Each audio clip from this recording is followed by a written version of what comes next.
New York's night skyline has been the city's signature for more than a century.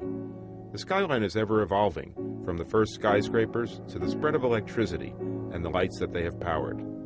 The skyline is changing yet again as the high price of power pushes tenants to install more energy-efficient lighting. New green buildings have dimmers, timers, and motion sensors that make sure that the lights go out when people go home. The tall tower with the illuminated floors all night long is probably a thing of the past. Early on a clear, cool fall night, I went looking for these changes. Randy Saavedra, a leading lighting designer who is developing a map of the city's most prominently lit buildings, was my guide. We met in Bryant Park, where the range of buildings spans decades, including one of Manhattan's newest and most energy-efficient skyscrapers.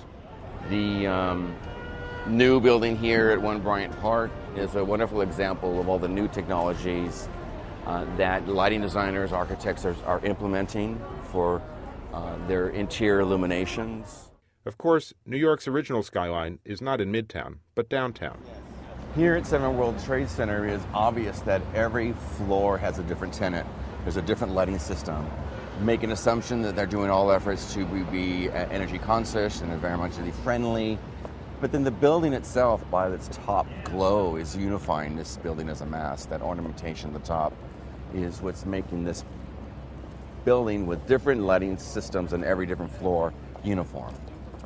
So compared to another building, maybe even the World Trade Center, when it had 20, 30, 40 floors of lights to make its point, what do you see here?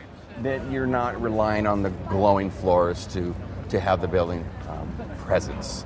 It's relying on the crown of light. It's not about the lantern effect of interior building illumination. So Randy, we're here at the Promenade in Brooklyn, and we get a nice big view of the city in composite. We've been talking a lot about ornamental lighting. We've been talking a lot about individual lighting in buildings and even between buildings. With this grand view, what do you see here? What stands out to you? From here at this vantage point at the Promenade, you can see a change in the New York City skyline. You are starting to see some of the building interiors diminish slightly thanks to energy conservation. You're also starting to see an importance in the building tops, the illuminations.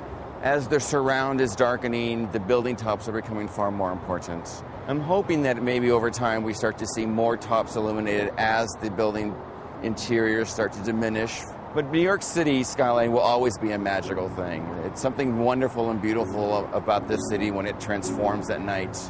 It's building glow, it's glowing canyons. It's a wonderful sight.